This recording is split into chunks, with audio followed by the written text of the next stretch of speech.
Hello മക്കളെ, നമ്മളിന്ന് കയറാൻ പോകുന്നത് അവക്കാഡോയിലാണ്. ഈ സെയിം കട PMJയിലും ഉണ്ട്. PMJയിൽ എനിക്ക് ഏറ്റവും ഇഷ്ടമുള്ള ജ്യൂസ് കട അവക്കാഡോയാണ്. അവിടെ ഞാൻ PMJ ചെല്ലുമ്പോൾ ആദ്യം നോക്കുന്ന അവക്കാഡോ തുറന്നിട്ടുള്ളതാണ്. അവിടെ ഇച്ചിരി ലേറ്റ് ആവും തുറക്കാൻ വേണ്ടി. ആദ്യം നമ്മളവിടെ ചെല്ലുക, സെലക്ട് ചെയ്യുക, ഈ ചേട്ടനെ എഴുതുക. ആദ്യം 2 പുള്ളി പോയി ഉണ്ടാക്കും. നമ്മളിവിടെ കുറച്ച് നേരം വെയിറ്റ് ചെയ്യണം. ഇവിടെ കുറച്ച് ചെടിയൊക്കെ പിടിപ്പിച്ചിട്ടുണ്ട്. നല്ല റിഫ്രഷിങ് ഒരു വൈബ് കിട്ടും. പിന്നെ ഡയറ്റ് ചെയ്യുന്നവർക്ക് ഇവിടെ ബദാം ഷേക്ക് ഷുഗറില്ലാതെ ചോദിച്ചാൽ അവരുണ്ടാക്കി തരും. പിന്നെ ഞാൻ കുടിച്ചുകൊണ്ടിരുന്നത് നമ്മുടെ ഡേറ്റ്സ് ഷേക്ക് ഷുഗറില്ലാതാണ്. ഒരു രക്ഷയില്ലാത്ത ടേസ്റ്റാണ്. എൻ്റെ ഇവിടുത്തെ ഏറ്റവും ഫേവറേറ്റ് ഡേറ്റ്സ് ഷേക്കാണ്. പിന്നെ കണ്ണൂർ കോക്ടെയിൽ അവന്മാർ ഇറക്കിയിട്ടുണ്ട്, അതും നൈസാണ്.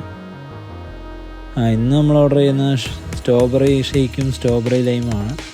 ലൈമും കുറേ ടൈപ്പുണ്ട്. പിന്നെ ജ്യൂസസ് ഉണ്ട്. ഷേക്സ് ആണ് മെയിനായിട്ട് എനിക്കിഷ്ടപ്പെട്ടത്. 40 റുപ്പീസിന് സ്റ്റാർട്ടിംഗ് ആണ് ഷേക്സ്. PMJയിലെ സോഡ ലൈമുള്ളൂ. സ്ഥലം വരുന്നത് തിരുവല്ലയിലാണ്. ചാനാശ്ശേരി തിരുവല്ലയിൽ പോകുന്ന വഴിക്ക് നമ്മുടെ രാമഞ്ചിറ എത്തുന്നതിന് തൊട്ട് തന്നെയാണ്. മുത്തൂരായിട്ടാണ്. ഇവിടെ മെറാസിൻ്റെ തൊട്ടിപ്പുറം ഓക്സിജൻ്റെ തൊട്ട് താഴായിട്ട്. പെട്ടെന്ന് കാണത്തില്ല, പക്ഷേ നൈസ് സ്പോട്ടാണ്. വരുന്നവർക്ക് ഉറപ്പായിട്ടും ഇഷ്ടപ്പെടും. ഇവിടുത്തെ മിക്ക ഷേക്സും ഞാൻ കുടിച്ചിട്ടുള്ളതാണ്. ഒന്നിനൊന്നിന് പൊളിയാണെല്ലാം. അപ്പോൾ എല്ലാവരും കയറിപ്പോരും. ഒരു രക്ഷയില്ലാത്ത സാധനമാണ്.